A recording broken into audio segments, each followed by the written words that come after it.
झुकायचे, ना वाकायचे ना झुकायचे, अन्यायाविरुद्ध पलटून वार करायचे, सन्मानाने जगायचे आणि सन्मानानेच मरायचे. हे हिंदवी स्वराज्य आहे. इथे आयाबायाची पूजा केली जाते. जाऊन सांग तुझ्या बादशहाला, पुण्याची जहागिरी आता महाराजसाहेब अर्धांगिनी चालवते.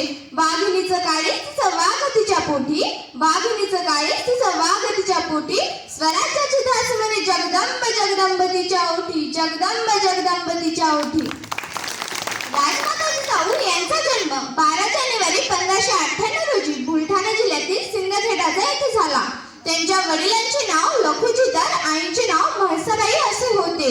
डिसेंबर 1605 रोजी राजमाता जिजाऊ यांचा विवाह शहाजीराजे भोसले यांच्याशी झाला. राजमाता जिजाऊ शिवरायांना थोर पराक्रमी पुरुषांच्या गोष्टी सांगत असे. सीतेचं हरण करणारा, रावणाचा वध करणारा राम किती पराक्रमी होता.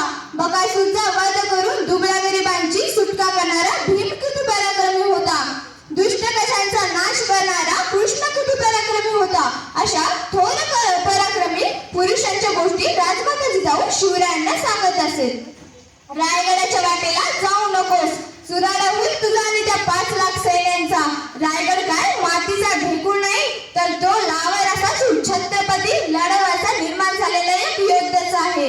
आणि आजकालची मुलं कशी आहेत बरं, तर त्यांना छत्रपती शिवाजी महाराज बनायचं नसतं, त्यांना डॉक्टर बाबासाहेब आंबेडकर बनायचं नसतं, त्यांना महात्मा ज्योतिबा फुले बनायचं नसतं, तर त्यांच्या मनात होतं एकच, अरे आपल्या गावची जत्रा आली, यावर्षी आपल्या गावात गौतमी पाटीलच नाचली पाहिजे. तर हे नको, माझ्या गावच्या मनात हे नको.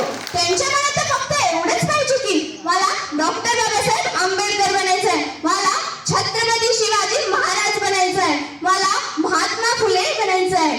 हे फक्त आणि फक्त एवढंच त्यांच्या मनात असलं पाहिजे.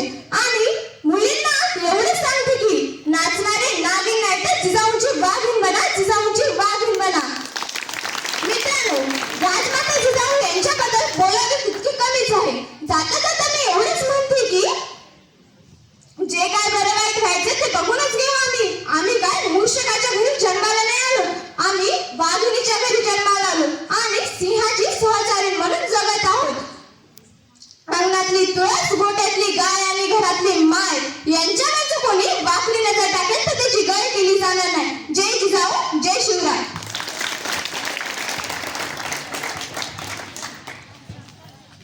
आपण एवढे चांगले नशिबी आहोत